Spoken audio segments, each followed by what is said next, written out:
தமிழகத்திற்கு முதல் கட்ட நிதி வர இருக்கிறது. முதல் கட்ட 2 மாநிலத்துக்கு கொடுத்துட்டீங்க, தமிழ்நாட்டுக்கு முதல் கட்ட கொடுக்கல. அப்ப எனக்கு நீங்க சொன்ன எல்லா நிதியும் அவங்களுக்கு அனுப்பிட்டீங்கன்னு சொல்றது பச்சை பொய் தானே? பொய் தானுங்க.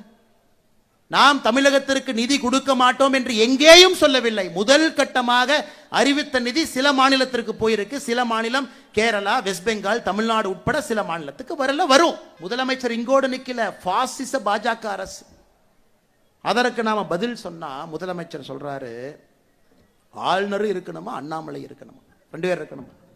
பாருங்களேன், அநியாயத்தை பாருங்க. ஒரு மனிதனுக்கு எப்ப வாய்க்கொழுப்பு அதிகமாகிறதோ அந்த மனிதனுடைய அழிவு ஆரம்பமாகிறது என்கிறது பொருள். வாய்க்கொழுப்பு அதிகமான இதெல்லாம் ஆணவத்தினுடைய உச்சம், ஆணவத்தினுடைய உச்சம். இன்னொரு கட்சியில யார் தலைவராக இருக்க வேண்டும் என்பதை இன்னொரு கட்சியில் இருக்கக்கூடிய ஒரு நபர் முடிவு பண்ணுவாங்க. ஏங்க, உங்க கட்சியில தான் துண்டை போட்டு நீங்க உங்களுக்கு அப்புறம் பையன், அதுக்கப்புறம் இன்ப நிதி, அதுக்கப்புறம் என்னமோ நிதின்னு வச்சிருக்கிறீங்க. இந்த கட்சியை பொறுத்தவரை அண்ணாமலை தொடர்ச்சியாக இருக்க மாட்டான்.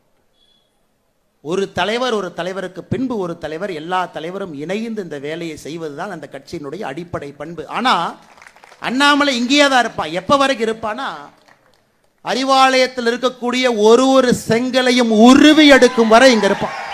உருவி எடுக்கும் வரை. இந்த ஊழல் பெருச்சாளிகள், 35 அமைச்சர்கள் ஊழல் பெருச்சாளிகள் 2026 சிறைக்கு செல்வதை பார்ப்பதற்கு இந்த அண்ணாமலை இருப்பான். அதுவரை நிச்சயமா இருப்பான். அதுல உங்களுக்கு எந்த சந்தேகம் வேண்டாம். இதையெல்லாம் கேட்டா கோபம் வருது.